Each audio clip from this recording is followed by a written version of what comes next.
to guess, take a guess perhaps, at the earliest domesticated animal in human history, which one might you pick? Now, I know some of you already know this answer, but just sit with it for a second and think how you might get yourself to that answer. What might be the earliest? Think about it logically. You might guess something, an animal of usefulness. So perhaps something like a horse. That's a good guess. It's wrong, though. The horse has been with us about 6,000 years. You might think of an animal like a goat, which was actually my first guess. We have that in common. The thing we also have in common is that we're both wrong. It is not the goat. The goat has been with us for about 10,000 years. The correct answer in this case is actually right under our noses, or at the foot of our beds, rather. It is the dog. The dog is the earliest domesticated animal, and they've been with us for what seems like a fictional amount of time of 30 to 40,000 years. That's a long time to be with dogs. They're great, so, I understand it. And that's animals in general. What might you guess, though, is the earliest domesticated bird out there? Now, one immediately springs to mind, right? And it's wrong. It's not the chicken. The chicken hasn't been with us actually too long. It's actually right between horses and goats at about 8,000 years. You might guess ducks or geese. I know they're separate birds, but they have a lot in common. They're both wrong. They've been with us for about 5,000 years. And the correct answer in this case is that the earliest domesticated bird in human history is the humble pigeon. Pigeons actually have a long story with human beings. They have been with us for some 15 to 17,000 years, and evidence of their closeness to our lives is all throughout Europe, Northern Africa, the ancient Near East, and into Asia as well. They once played a very prominent role in human societies and cultures spanning continents and millennia. Archaeologists in Egypt have found roost barns capable of holding tens of thousands of these birds. They had really important roles in religious worship of all kinds. From the beginning, they were used as messengers between far-flung peoples. We've heard of carrier pigeons, and this homing ability is one that most pigeon species have. Tweeting before Twitter. Sorry, that was awful. And mostly in Europe, they were raised for their meat. That was primarily what folks in Europe saw the value in, and they were eaten by the droves there. After Christmas, I actually did a little bit of reading about pigeons, much of it by an author and a minister named Debbie Blue, and her work has gotten me thinking a little bit. So there are over 300 species of pigeons, including many that we refer to as doves, though there is no scientific distinction or difference between a pigeon and a dove. We just call the pretty ones doves. And you can find them everywhere. You can find pigeon species on every continent except Antarctica, and the most common among them is the rock dove, the formal name for what you and me and everyone else simply calls a pigeon, the one that we see in our cities and on our sidewalks and our streets. The gray rock dove is the most widely dispersed variety, taking up its residence by the millions in most of the major cities across the globe. And their blanket coverage, especially in human centers, is due to the fact that the rock dove was also the most common domesticated variety of the pigeon, both now and back thousands and thousands of years. And their populations in our cities are in fact feral ones.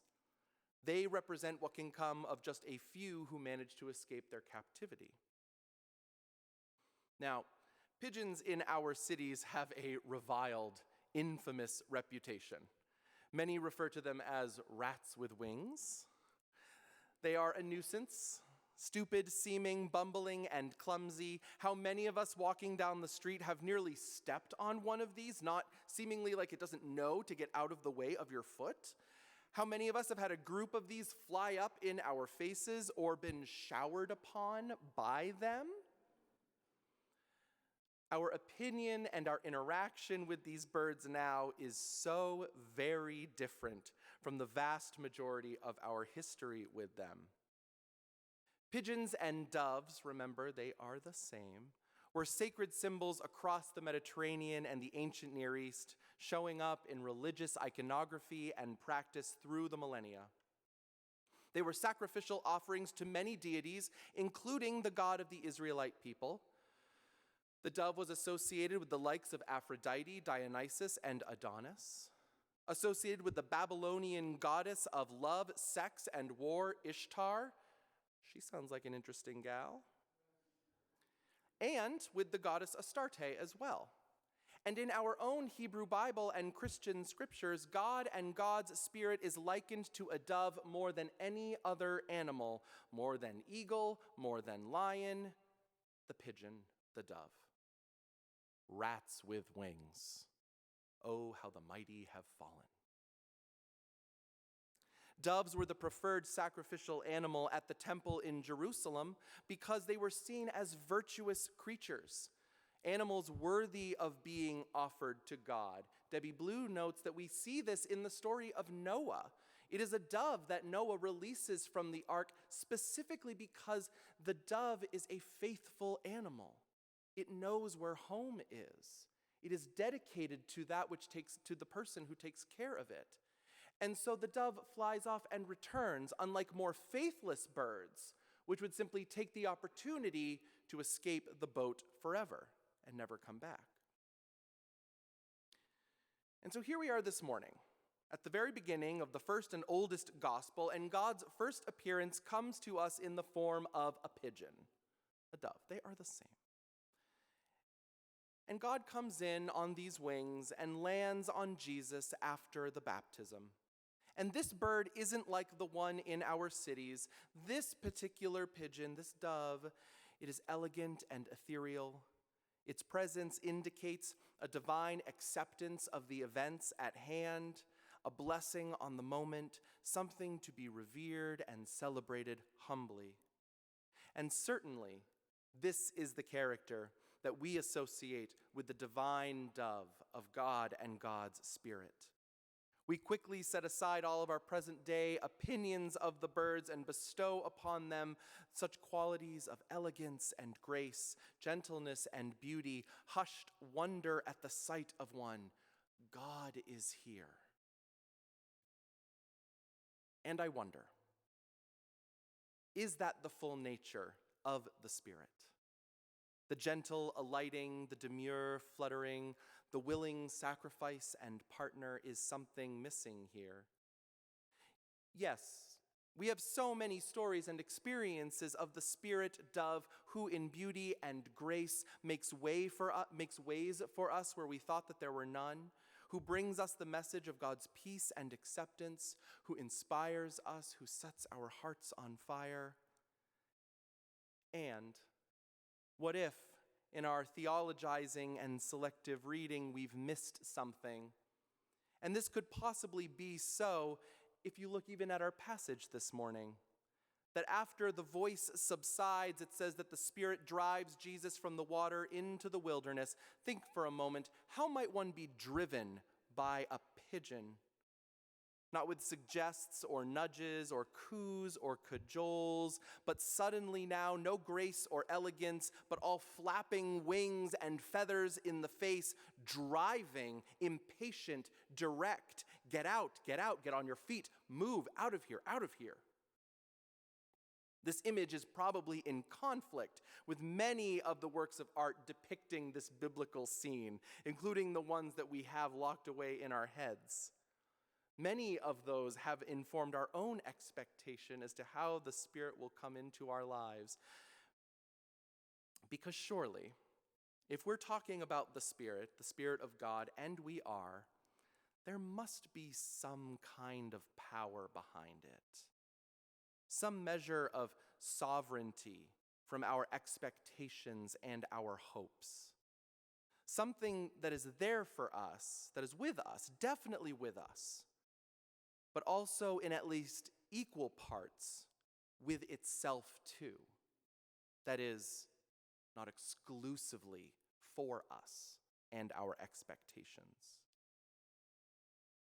I wonder if in an age long ago, when so much was unknown about the world and life, that the spirit dove and her soothing, peaceful beauty was the spirit medicine needed for the people who could step up and change the world. That in a world governed by honor and shame long ago, where the orphan and the widow were pushed to the side and violence and hardship defined the days, that the gentle elegance of God's dove fluttering down to inspire a different future was exactly what people needed in their daily lives. And now things are a little bit different than then. Maybe not completely, but in very important ways, yes, they are different. We, the world-changing people, have changed quite a bit. We have grown and learned and broken chains. We have filled in the pits, discovered new chains, forged new chains. We have come to discover the power within us to create the world and our societies the way we want them to be. And this power and belief in our ability to create and design has come to define us just as much as any of the forces of our ancient past. I think our cities themselves are testament to this. How great planning, our love of efficiency and rhythm, gleaming refined materials, stone, steel, and glass, humming always with precision and productivity that we ourselves are creating. And I think this might be why the spirit in her physical appearing has largely left the riverbanks and the sparkling white wings, because as always, the Spirit of God ever desires to be with us doing what it does, inspiring and guiding and grounding and challenging us. And today, in this day, what better form for her to take in our world now than the one that she has always taken? The dove, or rather, a pigeon. We get something slightly different now versus then. A spirit pigeon in the city, something that is always underfoot, one that is always there with us, making a bit of a mess, kind of dirty, unpredictable element, unnervingly ubiquitous in the midst of our own grand designs, interrupting for a moment our systems and our rhythms, making us late, making us angry, defecating over our plans, not out of malice or out of antagonism, but out of its own independence from us and our big ideas. One that has taken up residence, made a home for itself in the middle of our confidence, in the middle of our idea that we can control and mediate the outcomes and rhythms of this world, just to sit, simply unbothered, in the center of the sidewalk of our lives, taking it all in, and here we come, stomping down the pavement toward it.